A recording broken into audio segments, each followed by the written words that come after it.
When someone says Lamborghini, it conjures a very clear image. Sleek, stylish supercars that epitomise the finest in Italian finesse, taste and engineering, masterpieces of the automotive craft. So it may come as a surprise to know that Lamborghini once tried to get a piece of the military market by producing a range of rugged off-road vehicles. In fact, Lamborghini's timing was actually pretty good, but rather remarkably for such a well-regarded car company, their engineering was poor. This is the story of the so-called Rambo Lambos. In the 1970s, several vehicle companies were thinking about the future direction that light military vehicles would take. Of particular interest was that the United States was looking at ideas on what to replace their vast fleet of Jeep vehicles with. Though iconic, by the 1960s the US military was aware of the limitations of these light vehicles and was examining options to find something better. And this represented a potentially huge opportunity.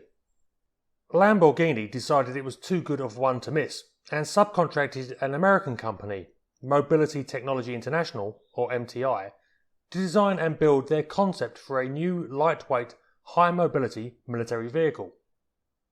Thus was created the Lamborghini Cheetah, which was unveiled to the public at the 1977 Geneva Motor Show. The vehicle caused something of a stir, and certainly generated a lot of interest. The Cheetah was fitted with a Chrysler 5.9-litre V8 engine, producing 190 horsepower, and was reportedly capable of a top speed of 105 miles per hour on the road, quite a leap up from the Jeep. And its distinctive look had something of a cultural impact. If you had a G.I. Joe Vamp toy as a kid, well, the Cheetah may look a bit familiar. Unfortunately, the vehicle itself was both poorly designed and a legal liability. Despite its top speed, the Cheetah was underpowered, with the vehicle weighing a smidge over 2 tons. The engine was also mounted at the rear of the vehicle, leading to poor handling. Worse was that MTI had been formed by engineers who had left the FMC company and had been working on that corporation's XR311 project, which had been created for the same purpose as the Cheetah. As a result, there were, shall we say, quite a few similarities between the two vehicles. Needless to say, FMC immediately started legal action against Lamborghini when the Cheetah was revealed. The Cheetah was demonstrated to the US Army in the late 70s, but the issues with it led to no orders and Lamborghini dropped the project. The prototype was sold to Teledyne for their own test and development programs. For Lamborghini, it was a disaster. Beset with financial issues already, funding for the Cheetah's development was drawn from money that had been paid by Porsche to Lamborghini to develop a new car for them. With the failure to launch the Cheetah and fulfill their obligation to Porsche, Lamborghini went into receivership and came under the control of Swiss investors. These sought to reinvigorate the company with new capital and vehicles. And amongst these was the continued interest in building a new high-mobility military vehicle. Taking the design in-house, in 1981 Lamborghini revealed their next attempt, the Lamborghini Militaria Uno, or LM001 for short. This struck a slightly more conventional design line than the Cheetah, with flat panels rather than curved, that had a more practical appearance and the possibility of being armoured. Though an improvement over the Cheetah, the LM001 still featured a rear-mounted engine with the issues that caused, and proved to be a gateway design to their next model, the LMA002.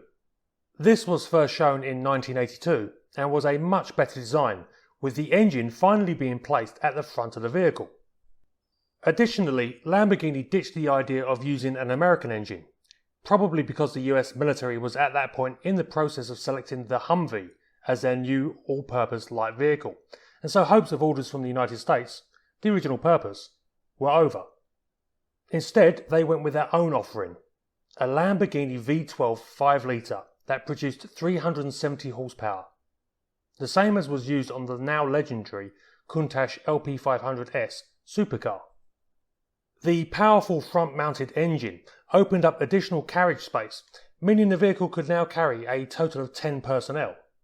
It also meant weapon fitting opportunities were much heavier, and at least one photograph exists of an LMA fitted with an Oerlikon KBA 25mm cannon. It's probably a mock-up of some sort, to be honest. With the LMA 002, it looked like Lamborghini's persistence would finally pay off, when the Saudis were reported to have ordered up to 1,000, and the Libyans also considering a purchase. However, whether these orders fell through or were just PR stunts to try and generate actual sales is unknown, because only one LMA 002 was built. This was followed up in quick succession by the LM003, which had a diesel engine and was reportedly a failure, and the LM004, which had a monstrous 7-litre marine engine. In fact, Lamborghini's foray into military vehicles resulted in a great deal of interest, but zero sales to any large-scale user. But it wasn't a complete failure. Although the LMA 002 didn't sell, a civilianised variant, the LM002, did.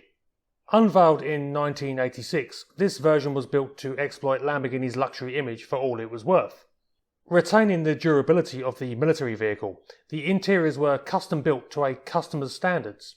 As a result, they became a favourite of the rich and famous, as well as with national leaders. This was, after all, the age before the Hummer and its ilk had appeared, available for sale in civilian models, and so the LM002 was very much a who's car. It was this model that sparked the nickname for the series, the Rambo Lambos, and in total just over 300 were built. And it was one of these civilian models that saw, for want of a better phrase, military service. In July 2004, US troops in Iraq ran a trial of how the explosion from a vehicle-based IED would affect concrete walls. The car used was an LM002 that had formerly belonged to Uday Hussein, Saddam Hussein's son. Packed with explosives, the vehicle was blown to pieces as a test subject, the highlight of the Rambo Lambo's military career.